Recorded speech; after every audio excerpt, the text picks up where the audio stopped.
আমরা আলহামদুলিল্লাহ এই যে সংগঠন এই পর্যায়ে আসছে, আমরা আগাইছি না পিছাইছি? কিভাবে আগাইছি? কারণ হলো এই সংগঠন আলহামদুলিল্লাহ এই জন্মের পর থেকে এই পর্যন্ত এই সংগঠনে কোনো ফাটল থাকে না, কোনো বিশৃঙ্খলা তৈরি হয় না। এক আমিরের নেতৃত্বে আমরা এগিয়ে গেছি এবং আলহামদুলিল্লাহ কেন্দ্র থেকে যে সিদ্ধান্ত এসেছে সকল পর্যায়ে সেটা সবাই মেনে নিয়েছে। ঠিক না? হ্যাঁ, দু একজন যদি এরকম বিশৃঙ্খলা করে, অতীতেও আমরা দেখা গেছে বিশৃঙ্খলাকারীদেরকে আমরা প্রশ্রয় দেই নাই। যদি প্রশ্রয় দিতাম তাহলে তো এই সংগঠন জাতীয় পার্টির মতো হয়ে যেত। ঠিক না? হ্যাঁ, দেখেন অবস্থাটা কি হয়েছে। জাতীয় পার্টি প্রত্যেক নির্বাচনের সময় বাংবন 2-3টা দেয়, তাই না? তা আপনারা কি চান যে এটা ওই রকম হোক? আমিরের সিদ্ধান্ত ভালো লাগে না, আপনার দয়া করে আপনার এই সংগঠন করার কোনো আপনার অধিকার নেই। তারপরে আমরা সংশোধনের জন্য আপনাকে বহিষ্কার করব না, দায়িত্ব থাকতে পারবেন না। আপনি যে অন্যায় করেছেন সেই অন্যায়ের জন্য আপনাকে কী করা হবে না, কোনো দায়িত্বে রাখা হবে না। আপনাকে আল্লাহ বুঝদান করুক, তাই না? নিজেকে বেশি আপনার কি বলে পণ্ডিত মনে করলে এখানে আমরা আমাদের এখানে একটা চেন অফ কমান্ড আছে, একটা শৃঙ্খলা আছে, শৃঙ্খলা আমাদের বজায় রাখতে হবে। তো শৃঙ্খলা আপনারা মানতে চান? শৃঙ্খলা না মানার হলে শয়তানি কাজ করে। ঠিক না? শয়তানি শৃঙ্খলা মানে না, এই জন্য কি হয়ে গেছে, মারদুত হয়ে গেছে।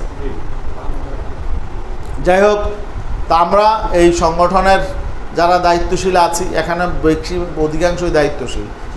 কেউ থানার দায়িত্বশীল, কেউ ইউনিয়নের দায়িত্বশীল, কেউ ওয়ার্ডের দায়িত্বশীল, কেউ জেলার দায়িত্বশীল, তাই না? তো এই জন্যে আপনাদের কার্যক্রমের উপর নির্ভর করবে অন্যান্য যারা সাধারণ সদস্য, সাধারণ কর্মী, তারা কেমন কাজ করবে, বা পুরা এই উপজেলার আন্দোলন সংগঠনটা নির্ভর করবে আপনাদের কাজের উপরে। আলহামদুলিল্লাহ ইসলামী আন্দোলন বাংলাদেশ কিন্তু এখন বাংলাদেশে ছোট সংগঠন, আলহামদুলিল্লাহ অনেক মোটামুটি বড়। বাংলাদেশে 4-5টা বড় রাজনৈতিক দলের মধ্যে, প্রথম সারির রাজনৈতিক দলের মধ্যে ইসলামী আন্দোলন বাংলাদেশে একটা। ঠিক না ভাই? এবং ইসলামী আন্দোলন বাংলাদেশ প্রতিনিয়ত এগিয়ে যাচ্ছে। আপনারা দেখেন বিগত 15 বছরের ধারাবাহিক আপনারা ফলাফল দেখেন, রাজনৈতিক বিভিন্ন বিশ্লেষণ দেখেন যে সকল রাজনৈতিক দলের জনসমর্থন কমছে, কিন্তু শুধুমাত্র একটা দল ইসলামী আন্দোলন বাংলাদেশ, যেটার জনসমর্থন প্রতিনিয়ত কি করতেছে, তাই না?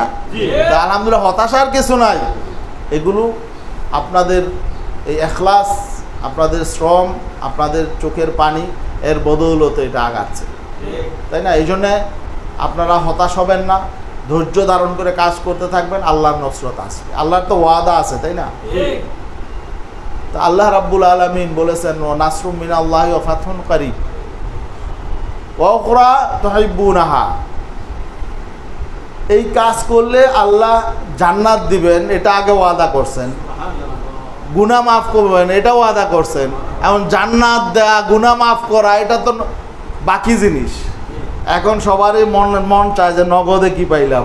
আল্লাহ বলছেন ওয়া উখরা তুহিব্বুনা, আরেকটা জিনিস যেটা তোমরা মহাব্বত করো, পছন্দ করো, ভালোবাসো, এটা আমি জানি। সেটা কি? নাসরুম মিনাল্লাহি ওয়া ফাতহুন কারীব। তোমরা বিজয় চাও এবং খুব নিকটবর্তী সময়, এবং সেই বিজয়ের ক্ষেত্রে আমার সহযোগিতা চাও, সেটাও আমি তোমাদেরকে দান করব। তাহলে আল্লাহর তো ওয়াদা আছে নাকি ভাই? এখন শুধু আল্লাহর সেই শর্তগুলো আমাদেরকে পূরণ করতে হবে। এই ওয়াদা আমরা অবশ্যই পাবো, আল্লাহর ওয়াদার কোনো এদিক সেদিক হবে না। তবে যেই কাজ করার নির্দেশ আল্লাহ আমাদেরকে দিয়েছেন সেই কাজ আমাদের কি করতে হবে, তাই না? আল্লাহ রাব্বুল আলামিন এটাকে ব্যবসার সঙ্গে তুলনা দিয়েছে। কিসের সঙ্গে? উত্তম ব্যবসা। উত্তম ব্যবসা, যে ব্যবসা কোনো লস নাই, খালি লাভই লাভ। আল্লাহ পবিত্র কালামে পাকে বলেছেন, ইয়া আইয়ুহাল্লাযিনা আমানু হাল আদুল্লুকুম আলা তিজারাতিন তুনজিকুম মিন আযাবিন আলিম। তোমাদেরকে একটি ব্যবসার কথা বলবো, আল্লাহ বলছেন তোমাদেরকে একটা ব্যবসার সন্ধান দিব, তাই না? তুমিনুনা বিল্লাহি ওয়া রাসূলিহি ওয়া তুজাহিদুনা ফি সাবিলিল্লাহি